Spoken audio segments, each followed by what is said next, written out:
Bismillahirrahmanirrahim. Assalamualaikum warahmatullahi wabarakatuh. Perkenalkan, nama saya Anissa Wahyu Zahari dengan NIM Ki1A118132, jurusan Ilmu dan Teknologi Pangan Fakultas Pertanian Universitas Halu Oleo Kendari. Pada kesempatan kali ini saya membuat video dalam rangka untuk memenuhi tugas mata kuliah aplikasi bioteknologi pangan. Dan di video kali ini saya membahas tentang bioteknologi pada hewan dengan judul peningkatan mutu genetik sapi dengan menggunakan metode transfer embrio. Langsung saja, yang pertama, seperti yang kita ketahui bahwa ilmu pengetahuan dan bioteknologi yang berorientasi dalam peningkatan kuantitas dan kualitas ternak atau satwa untuk kesejahteraan manusia itu telah berkembang dari teknologi generasi pertama, yaitu pengembangan aplikasi inseminasi buatan. Selanjutnya berkembang ke generasi kedua yang mengembangkan metode superovulasi dan embrio transfer. Selanjutnya ke generasi berikutnya, yaitu generasi ketiga yang berkecimpung dalam pengembangan teknologi in vitro fertilisasi dan produksi cloning ternak. Bahkan saat ini di negara yang maju sudah mencapai generasi keempat dan dalam taraf penelitian yang bergerak dalam pengembangan rekayasa struktur deoksiribonukleik asid atau biasa disingkat dengan DNA untuk penciptaan hewan transgenik yang kandungan genetiknya telah dirancang sesuai dengan tujuan tertentu. Berikutnya, pada saat sebelum terjadi krisis moneter di Indonesia itu selalu mengimpor daging potong dari negara-negara tetangga. Nah, pada saat terjadi krisis moneter dan menurunnya nilai dolar, salah satu jalan untuk memenuhi kegiatan pangan hewan nasional pada saat itu yaitu dengan kegiatan eksploitasi ternak potong dalam negeri. Namun, menurut Supriyana et al. 2005, hal ini ternyata berdampak secara langsung kepada produksi ternak nasional dengan menurunnya kualitas ternak, karena secara umum terjadi seleksi negatif dalam kegiatan penyediaan dan pengadaan sapi potong. Kemudian menurut Nur et al. 2008, di beberapa daerah juga pada peternakan sapi itu sudah terlihat penurunan kualitas sapi perah. Gambaran ini diperkuat dengan adanya data dari BPS 2011 mengenai konsumsi daging dan kerbau per kapita penduduk setiap minggu pada tahun 2007 itu sekitar 8 mg. Namun konsumsi ini menurun sampai 6 mg pada tahun 2009. Nah, salah satu upaya menghadapi dan menanggulangi persoalan tersebut diperlukan penggunaan teknologi tepat guna. Salah satunya adalah transfer embrio. Nah, perlu kita ketahui apa sih yang sebenarnya dimaksud dengan transfer embrio. Aplikasi teknologi transfer embrio merupakan salah satu teknologi unggulan untuk meningkatkan mutu genetik atau produktivitas dan populasi ternak. Transfer embrio merupakan teknologi reproduksi yang dipakai dalam program pemuliaan biakan ternak dengan memanfaatkan bibit induk betina unggul dan juga jantan unggul secara maksimal untuk peningkatan produktivitas atau jumlah dan kualitas ternak. Tujuan dari transfer embrio adalah untuk peningkatan produktivitas yang berintegrasi dengan perbaikan mutu genetik ternak dalam waktu yang singkat. Selanjutnya kita akan melihat tujuannya. Penerapan teknologi transfer embrio ini digunakan untuk meningkatkan mutu genetik sapi. Selanjutnya berikut adalah metode atau prosedur dari transfer embrio pada sapi. Yang pertama itu pengambilan sel telur dari sapi pendonor dan sperma dari penjantan unggul. Untuk sapi pendonor ini perlu melewati hasil seleksi dari pola pembibitan, dan memenuhi kriteria sapi donor untuk produksi embrio, di mana beberapa kriterianya diantara lain adalah memiliki genetika unggul, mempunyai catatan individu yang jelas, kemudian bebas dari penyakit berbahaya dan menular, kemudian mempunyai catatan reproduksi yang baik, mempunyai kemampuan reproduksi yang baik dan sehat, memiliki sejarah reproduksi yang baik, selanjutnya telah mengalami kelahiran minimal sekali, dan umur tidak terlalu tua. Selanjutnya, sel telur dan sperma yang telah diambil dari sapi pendonor dan penjantan yang unggul itu disatukan dan agar terjadi pembuahan dan menghasilkan embrio. Yang dimaksud embrio itu adalah hasil pembuahan spermatozoa dan sel telur yang terjadi secara alami maupun secara buatan, yaitu ada in vivo maupun in vitro, dan yang dipanen pada umur 7 hari dan bisa ditransferkan ke induk sapi lainnya.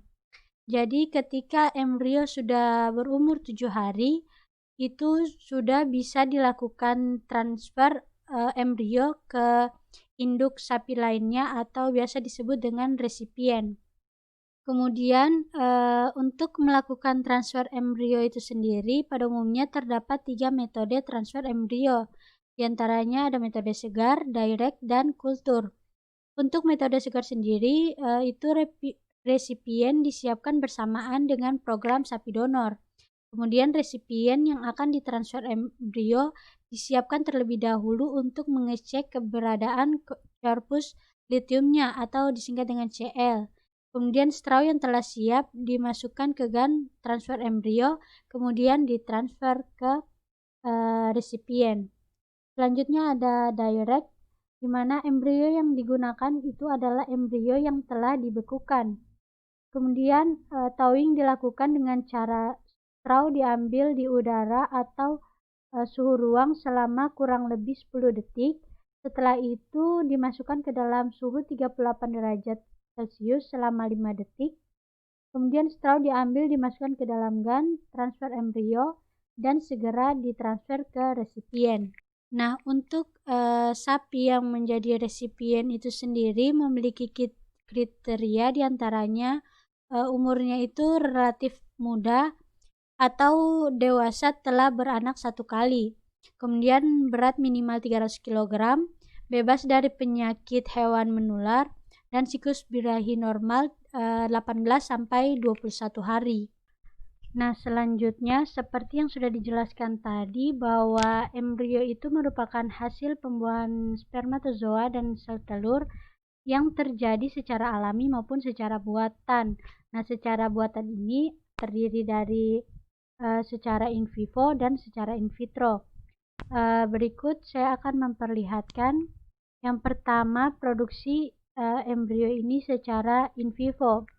Nah, produksi secara in vivo ini merupakan proses produksi embrio yang berlangsung di dalam tubuh sapi dengan memberi perlakuan tertentu atau perlakuan hormonal pada sapi tersebut.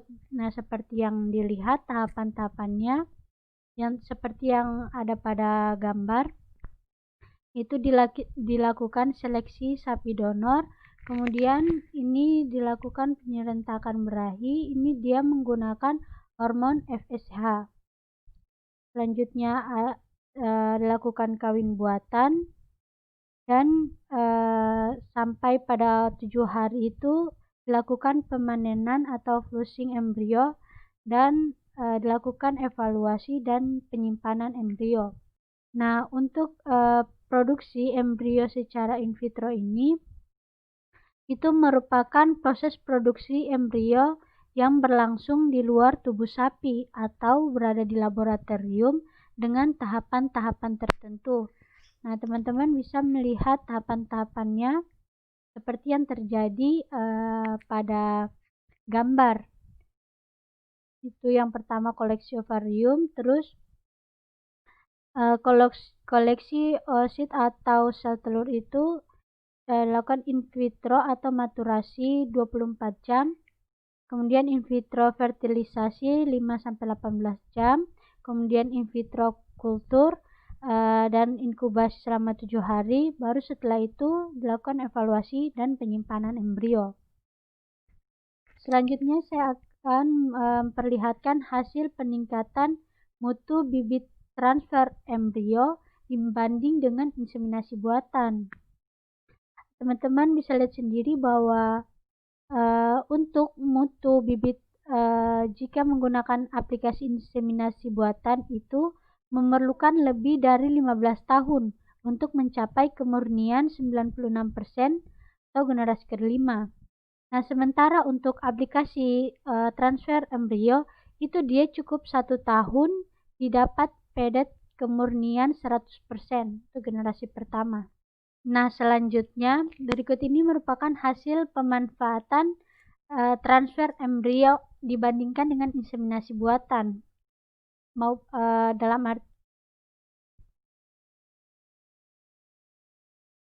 Nah, selanjutnya hasil pemanfaatan atau keunggulan dari transfer embrio dibanding dengan inseminasi buatan. Nah, jika dengan proses transfer embrio itu genetik unggul dari penjantan dan betina unggul. Kemudian transfer embrio itu dilakukan untuk pembentukan bibit unggul dan untuk perbanyakan populasi. Kemudian waktu pemurniannya itu 1 generasi dan transfer embrio ini merupakan teknik kelahiran ganda. Dan 1 ekor induk bisa menghasilkan 20-30 embrio yang bisa dititipkan ke sapi resipien. Sedangkan pada inseminasi buatan ini genetik unggul itu hanya dari penjantan. Kemudian waktu pemurniannya itu 15 tahun, dilakukan secara massal. Kemudian tujuannya itu dia lebih ke arah budidaya dan perbibitan. Berbeda dengan transfer embrio yang tujuannya itu untuk perbanyakan populasi. Kemudian pada inseminasi buatan itu 1 ekor induk hanya menghasilkan keturunan 1 ekor per tahun. Nah, demikianlah apa yang bisa saya sampaikan mengenai peningkatan mutu genetik sapi dengan menggunakan metode transfer embrio. Semoga apa yang saya sampaikan bermanfaat bagi para pendengar semua. Lebih dan kurangnya mohon dimaafkan. Sekian, billahi taufiq wal hidayah. Wassalamualaikum warahmatullahi wabarakatuh. Terima kasih.